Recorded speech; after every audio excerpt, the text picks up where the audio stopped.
Assalamualaikum warahmatullahi wabarakatuh. Perkenalkan, nama saya Vini Andisa Fitri, NIM 1965187, jurusan akuntansi, prodi D4 akuntansi manajerial, mata kuliah pengauditan 1, bab 5, materi kertas kerja audit.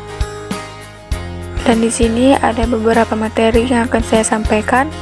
Ada 9, yaitu yang pertama definisi kertas kerja, yang kedua tujuan pembuatan kertas kerja, yang ketiga pembuatan kertas kerja, yang keempat isi kertas kerja, yang kelima hal-hal yang harus diperhatikan dalam membuat kertas kerja, yang keenam tipe kertas kerja, yang ketujuh susunan kertas kerja, kedelapan pemilikan dan penyimpanan kertas kerja, dan yang terakhir kesembilan pengarsipan kertas kerja.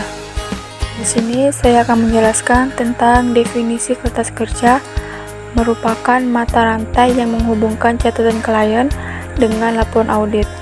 Atau menurut SA 339 kertas paragraf 03, kertas kerja adalah catatan-catatan yang diselenggarakan oleh auditor mengenai prosedur audit yang ditempuhnya, pengujian yang dilakukan, informasi yang diperolehnya, dan kesimpulan yang dibuatnya sehubungan dengan auditnya. Yang kedua, tujuan pembuatan kertas kerja terbagi menjadi 5 bagian, yaitu yang pertama, memberi dukungan prinsipil atas laporan audit. Yang kedua, sebagai alat untuk melakukan koordinasi, mengorganisasikan, dan mengawas pelaksanaan seluruh tahapan audit. Yang ketiga, bukti bahwa audit telah dilakukan sesuai standar auditing. Yang keempat, sebagai pedoman dalam melaksanakan berikutnya.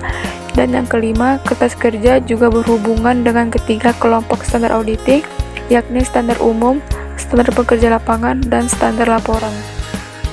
Yang ketiga, pembuatan kertas kerja terbagi menjadi 4 bagian, yaitu yang pertama, pembuatan atau disebut dengan juga heading yang berisi nama klien dan juga untuk mengidentifikasikan isi kertas kerja serta tanggal neraca periode audit.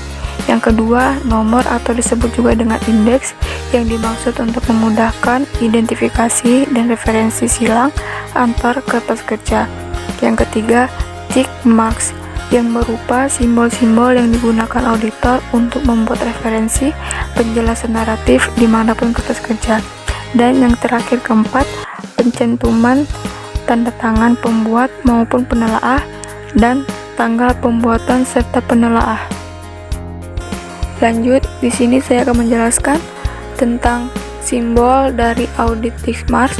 Yang pertama, simbol audit dipergunakan oleh auditor untuk menunjukkan bahwa suatu prosedur audit telah dilakukan, dan penggunaan simbol dimaksud untuk menghindar kesalahan dan kekurangan dalam penyajian informasi. Yang kedua, simbol audit atau disebut dengan audit tick marks harus sederhana, seperti misalnya tanda silang, tanda cek, atau tanda huruf.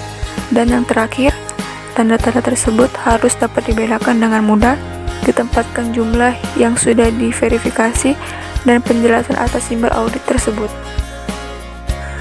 Dan yang keempat, isi kertas kerja, yaitu kertas kerja merupakan bukti dilaksanakan standar auditing dan program audit yang telah ditetapkan. Kuantitas, tipe, dan isi kertas kerja dapat saja bervariasi tergantung pada keadaan yang dihadapi oleh auditor.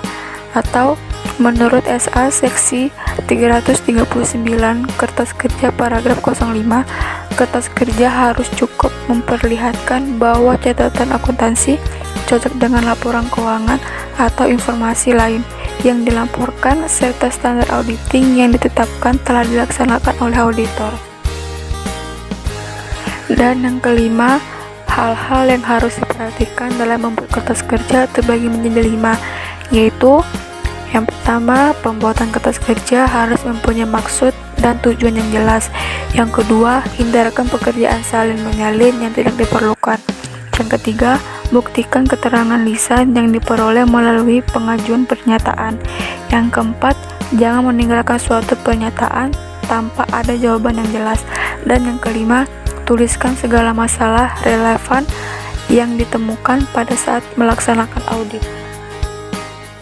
Yang keenam, tipe kertas kerja terbagi menjadi 6 bagian, yaitu yang pertama program audit, yang kedua working trial balance, yang ketiga ringkasan jurnal penyesuaian dan jurnal pengklasifikasian kembali, yang keempat daftar pendukung, yang kelima daftar utama, dan yang keenam dan memorandum audit dan dokumentasi informasi pendukung.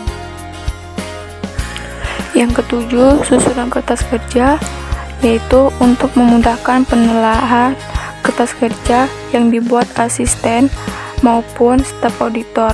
Berbagai jenis kertas kerja tersebut harus disajikan dalam susunan yang sistematika.